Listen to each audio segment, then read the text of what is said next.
So there's this fascinating story that I read a few years back, and it's about a guy called the Narcissist. Basically, he's called Narcissist, and he was such a good-looking guy who everybody in the village just loved. Everybody adored him. Everybody told him how they loved him, but he never could reciprocate that love. He just didn't. He was just full of himself. And one day he actually got to see his own reflection on the lake. And for the first time, he was so obsessed with himself. Like he couldn't believe how beautiful he was. He spent time just trying to even grab that reflection and just own it, and just felt like he was so in love. And because of that, he stayed beside the lake for days and nights without sleep, without eating, and eventually, of course, he died.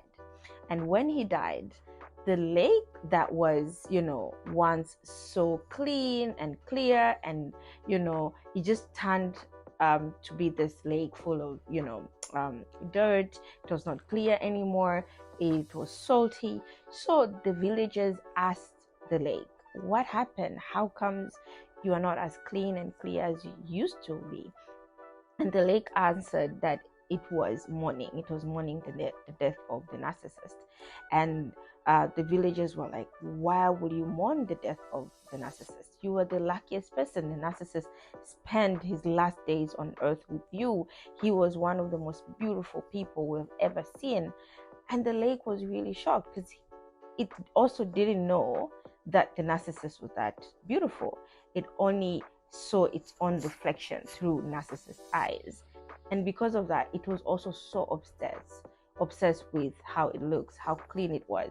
And that's the reason why it couldn't even see how amazing the Narcissist was. This story really resonated with me years back, and even last year when I started my self-love journey. And actually started around the same time. It was February, and I think it was time where you feel like, okay, it's month of love, but what about me? What about loving myself as well? And I really want to talk about self-love and the lessons that I've learned from this story. My name is Nahuja Hatibu, and welcome to my space.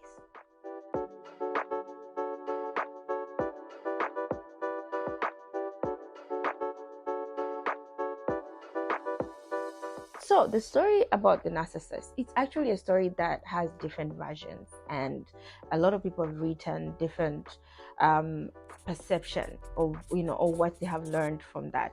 I've read articles, I've seen YouTube videos, I've seen people talking about the story. Some of it say that he was drowned, some of it said he died, and where he died a flower was found. And it's just so fascinating because even though we're reading the same story, everybody that I have, every journal, every article that I read, they tend to really translate in the way that speaks to them. And for me, when I was reading it for the first time, I didn't really understand what self-love was. And I actually didn't understand what the story has taught me or is teaching me. But when I read it again, after discovering what self-love is, and just like most of you guys, we discover self-love in our adulthood. Like it's a word that we just, found out a few years back. And when I read the story again, I was like, oh my God, yes, this is about self-love. And it's so funny because the story of the Narcissist, it if you take the story as it is, it is really all about negativity. It's about being selfish. It's all about being self-absorbent. It's all about this just feeling like you're the most important person in the world. You shut everybody else out, and that's what the Narcissist was. But for me, when I looked at it, I was like, oh my God, I had like 4 points to drive home. But for me, I learned 3 major things from this story. Even though when I read other people's articles and stuff, I could relate to some of their reasoning and what they see in the story. But for me, the first one was the thin line between self-love and being selfish. And where do self-love end and where is selfishness start?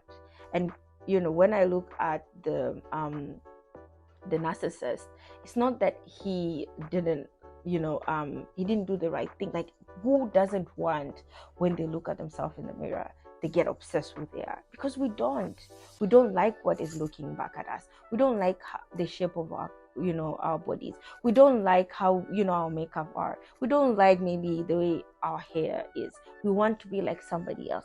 But this guy was so in love with who he was, and that is something that that's the positive side of this story. But at the same time, the only crime that the narcissist did was that he didn't share that love that he felt for himself with everybody else. And of course, at the end, he did share with the lake, without even the lake knowing that this guy was really, really handsome.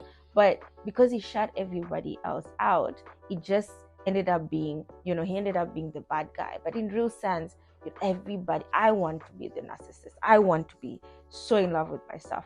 But when you put a definition of what self-love is, it basically just means taking care of yourself, in a positive way. It involves, accepting who you are, looking after your own needs and just growing as a person. It's about finding the balance and growing as a person. But at the end of the day, it's all about finding the balance between taking care of yourself or caring for yourself and being considerate of others. And one thing that I think, that thin line between self-love and being selfish, that thin line the narcissist crossed. And that is something that we all struggle in everyday life. Like, I met a friend of mine last year, at the end of last year, I think it was around November, and we were just having pizza and we're talking, and I don't know how self-love came into the topic, but when we were talking, when I was just telling her, like, what, there's a time, I remember, because I was telling her the type of pizza like I like and my kids like, and I was like, there's a time I had this money and I wanted to do a facial, I wanted to go to a spa and just treat myself, but then when I went to a spa, I had to like pick like the cheapest package, because I just felt bad that, okay, I am taking care of myself, but then let me just leave a bit of that money and take my kids out for pizza. In one way or another, you don't feel guilty that you have been selfish without actually being selfish. I don't know if that makes sense. And I really want to hear from you guys in the comment section below, like, where do you cross the line? Where do you say self-love and selfishness start? But at the same time, we're human beings, so we feel guilty when we tend to like push everybody away. I'm like, no, this is my time, I want to do this, it's Christmas, I'm just gonna buy a gift for myself. It doesn't work that way, because we have to live with people. So when I was talking to a friend and he was like, oh my god, you are really right, like how, because she also has kids, I have kids, so it was like a motherhood kind of discussion, that how do you take care of yourself at the same time making sure that everybody else is taken care of. And that is a lesson, or that is something that we'll have to learn for the rest of our lives.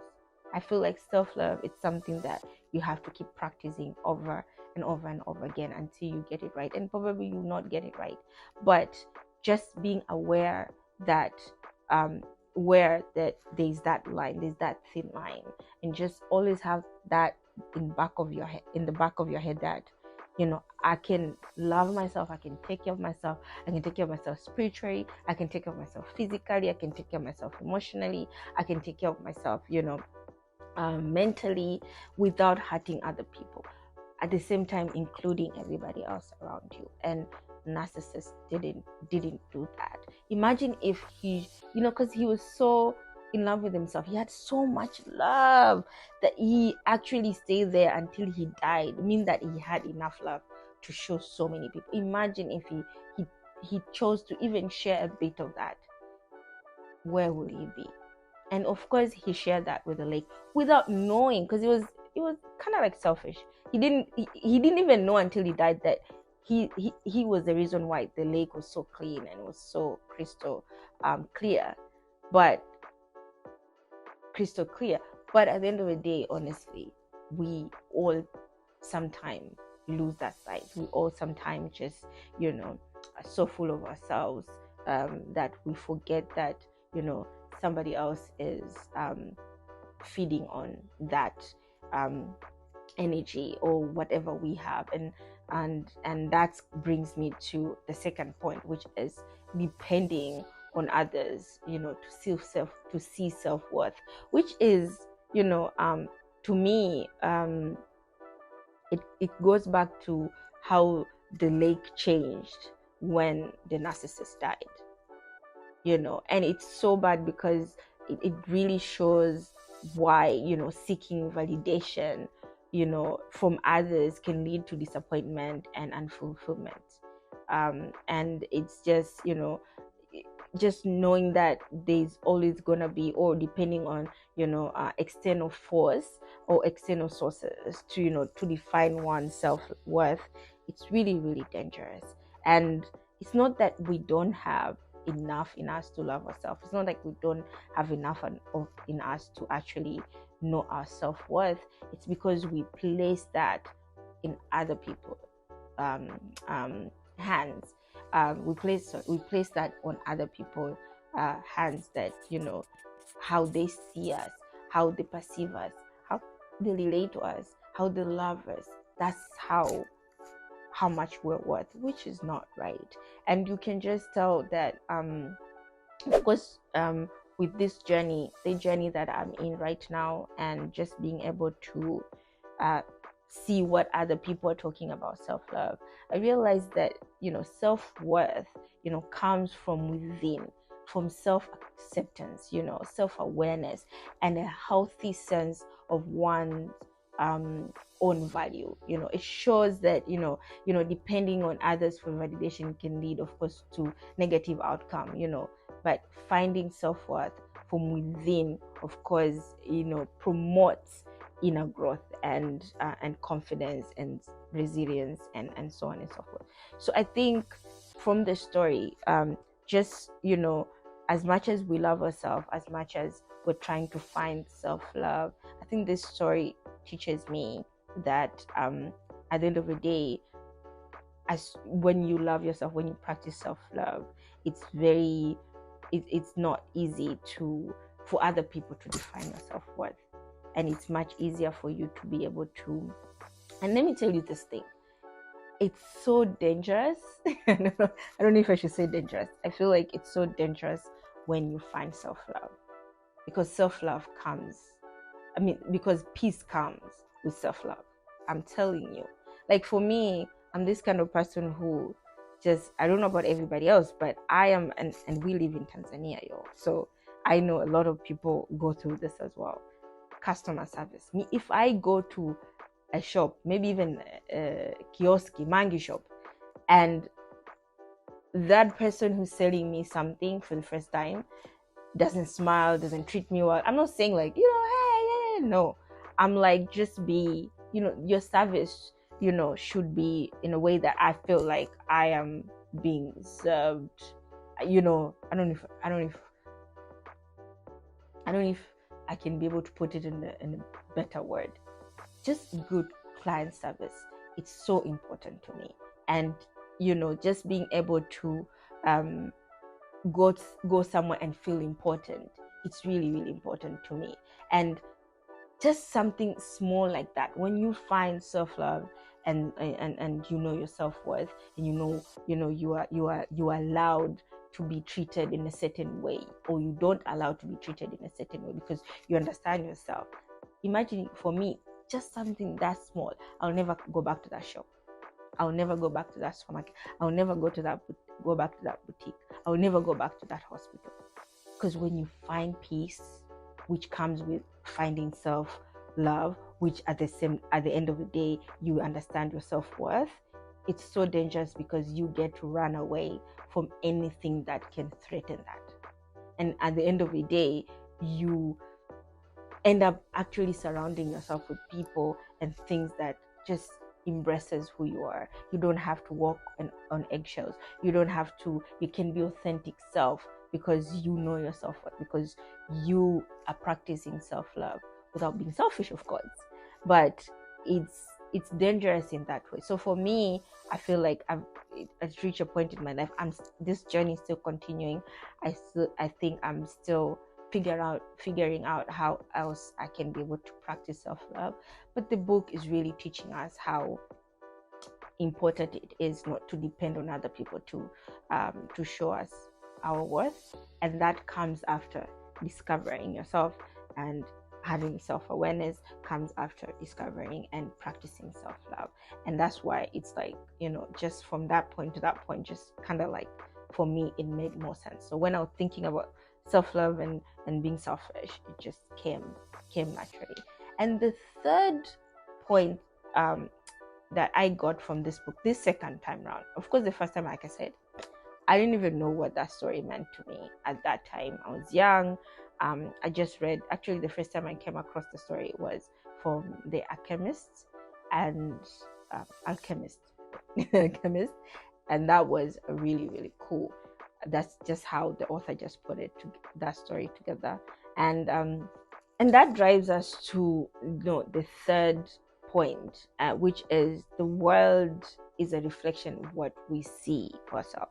The story of the Narcissus just tells us that beauty was a reflection of what he saw in himself.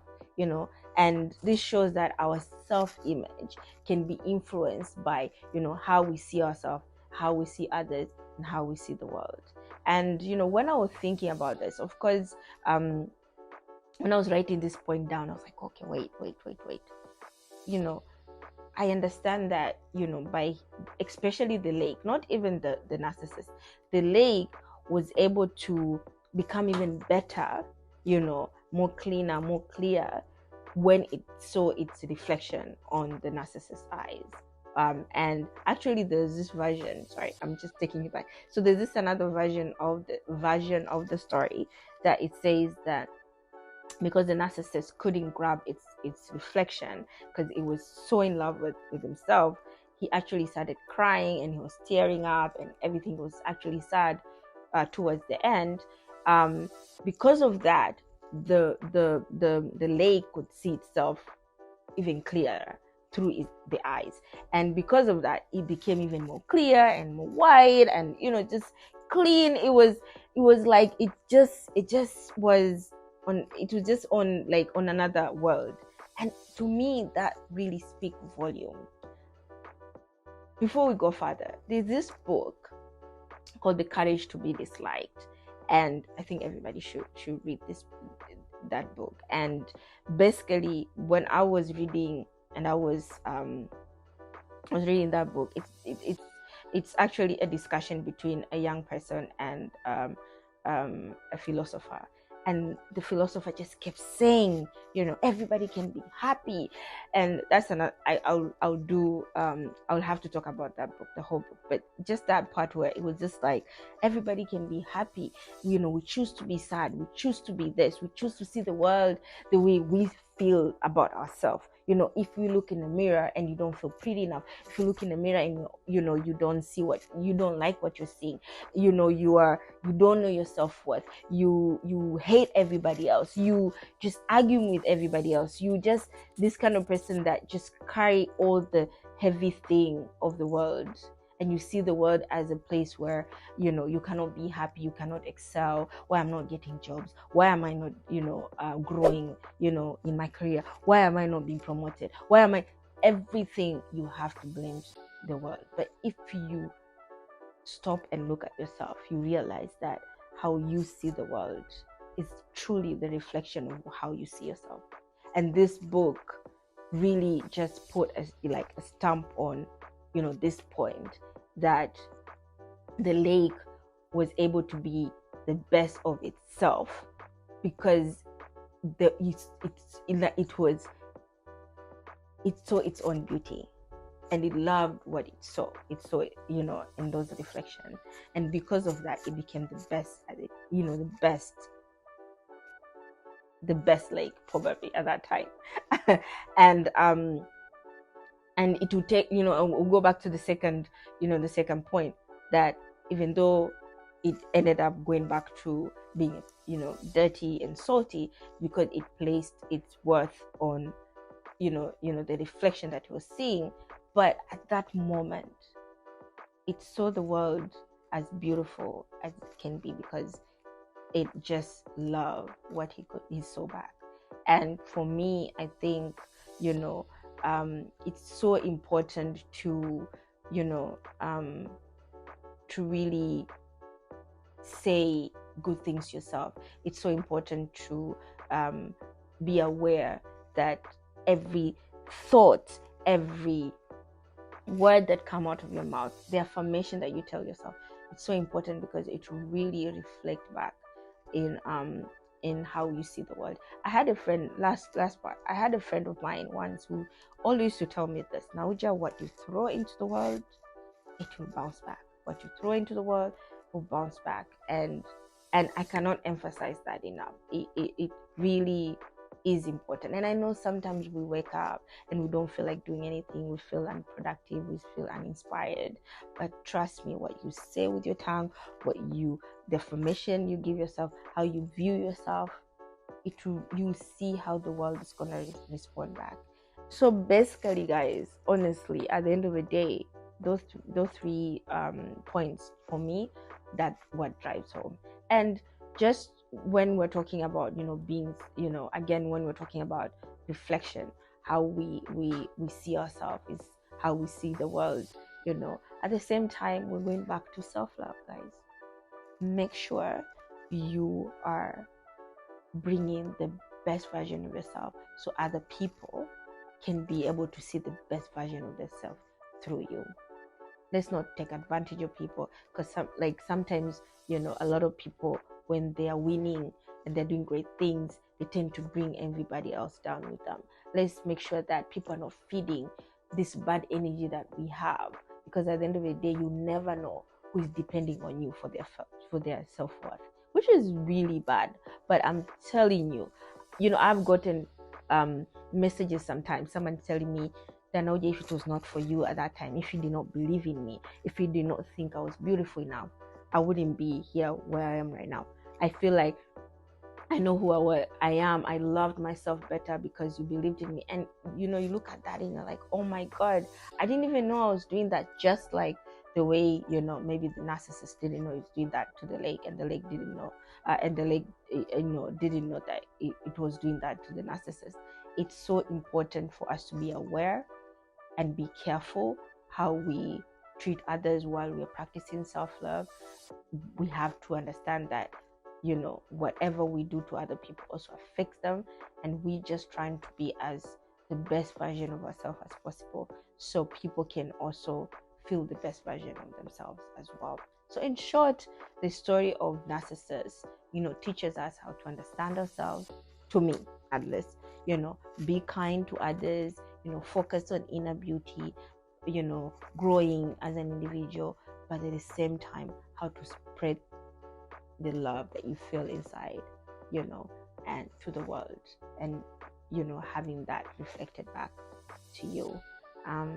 So to finalize this, in short, for me, the story of Narcissus is really teaching us how to understand ourselves, how to be kind to others while we're practicing self-love, and of course, grow as an individual. And that part of growing as an individual, it's so important, because at the end of the day, guys, I will always go back to being I'm a marketer, I'm a business person, and I truly believe that at the end of the day, when you know who you are, when you have practiced self-love, when you have self-aware, you're self-aware of who you are and what you are good at, what you can bring to the table, it truly helps you even when it comes to selling yourself. Again, we are selling sand And it is that how you package yourself, how you present yourself to the world, how you relate to other people, and so on and so forth. And the reason I even did the example for, I love like good customer service, and as soon as you give me, really bad one, like I will never come back. It says a lot about even what self-awareness, what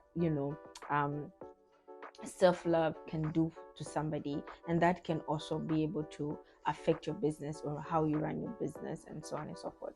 So guys, as we celebrate Valentine this month, I know that I have a friend who is like so excited because it's like the first Valentine with his lady. So as people are excited to buy gifts, I'm excited to. I can't wait to just spend my Valentine with my Valentine. But as we are, we're celebrating each other, we're buying gifts, we're planning. Let's also plan for ourselves. You never regret spending time for yourself. You never regret spending time by yourself. You never regret showing yourself love. And at the end of the day, it will really translate in so many aspects of your life, from career wise to even entrepreneurship, to just how you carry yourself as a professional person. It really, really does, and it just will change the course of your life in every aspect. And I think you really need to focus on self-love this month. And I wish you guys all the best. I can't wait to hear what you have learned from this story. Please leave a comment in the comment section below. Don't forget to subscribe. Don't forget to like this video if you haven't. And thank you so much for listening to me until the end. Until next time, guys, practice self-love. Mwah!